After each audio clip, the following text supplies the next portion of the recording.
बोलिए शंकर भगवान की जय। किसी समय भद्रायु नाम के राजा राज्य करते थे। वह भद्रायु परम शिव भक्त और शिव भक्ति में नित्य रत रहने वाले, अपने राज्य में को वह राजा धर्म के संगत, धर्म के परायण किया करते थे। एक समय वह राजा भद्रायु अपनी पत्नी कीर्तिमालिनी के साथ किसी निर्जन वन में भ्रमण करने के लिए गए। उसी समय उन अविनाशी सदाशिव कि उन राजा के धर्म परत, धर्म में संलग्न रहने के संबंधित परीक्षा के विषय में जिज्ञासा हुई। उस जिज्ञासा से उन सदाशिव ने अपना स्वरूप द्विज दंपत्ति का धारण किया और वह सदाशिव एक आक्रामक व्याघ्र को उत्पन्न कर और उस व्याघ्र से भयभीत होकर के उसी निर्जन की ओर चिल्लाते हुए दौड़ लगाते गए जहां राजा रानी थे। राजा ने उन द्विज दंपत्ति को भयभीत होकर के अपने प्राणों की रक्षा के लिए अपनी ओर आते हुए देखा और अपने शरणागत उन द्विज दंपत्ति की रक्षा करने हेतु उन राजा भद्रायु ने जैसे ही अपने धनुष बाण को निकाला, उसी समय वह व्याघ्र शीघ्रता से उन द्विज की पत्नी को अपना ग्रास बना करके शीघ्र ही जंगल में जा करके छिप गया। इस घटना से उस द्विज को बहुत आघात हुआ। वह शोक से संतप्त हो गया और अपने शोक को प्रकट करते हुए, रोते हुए इस प्रकार राजा से कहने लगा कि हे राजन, राजा का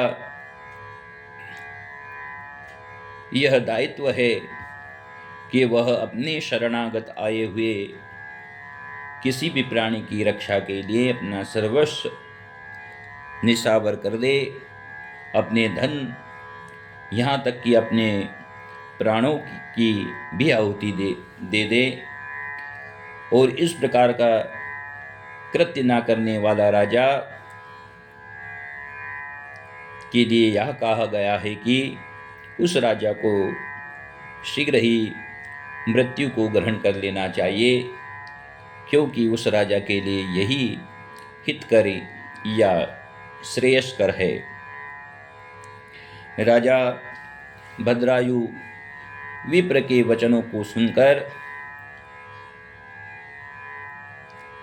और उस पाप को स्वयं का मान करके बहुत ही दुखी हुए और इस प्रकार विचार करने लगे कि आज भाग्य ने उलट कर दिया। इस पाप के बोझ के कारण मेरा सर्वस्व नाश हो जाएगा, मेरी राज्य आयु समाप्त हो जाएगी, मेरा कुल आदि सभी नष्ट हो जाएंगे।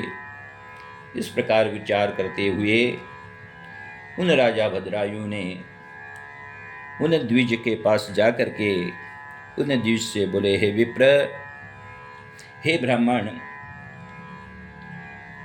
मैं आपके लिए एक अभिष्ट वर प्रदान करता हूँ, आप उसे ग्रहण करें। आज से यह संपूर्ण राज्य मेरी पत्नी कीर्तिमुखी और यह मेरा शरीर सभी आपके अधीन हैं। आप इन्हें प्राप्त करें। इस प्रकार के वचन कहते हुए वे राजा भद्रायु ने संकल्प ग्रहण करने के लिए जैसे ही जल लेकर के उन सदाशिव का स्मरण किया, उस समय उनके स्मरण में वे द्विज ही सदाशिव के रूप में साक्षात्कार हुए और उन शिव को देख करके राजा भद्रायु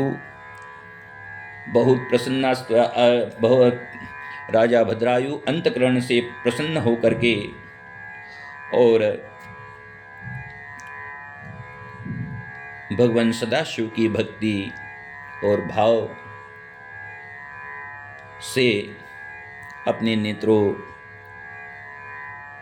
से प्रेमाश्रुओं को प्रवाहित करने लगे। उन राजा भद्रायु के नेत्रों से उन अश्रुओं के द्वारा राजा का संपूर्ण शरीर आर्द्र हो गया और राजा प्रेम से भगवान सदाशिव का स्मरण करने लगे। उनका रोम रोम रोमांचित हो गया। राजा भद्रायु का स्तवन सुन करके, स्तुति सुन करके भगवान द्विजेश्वर ने उन्हें वरदान दिया। अनेक प्रकार के वरदान दे करके वे द्विजेश्वर अंतर ध्यान हो गए। बोलिए शंकर भगवान की जय, बोलिए द्विजेश्वर महाराज की जय।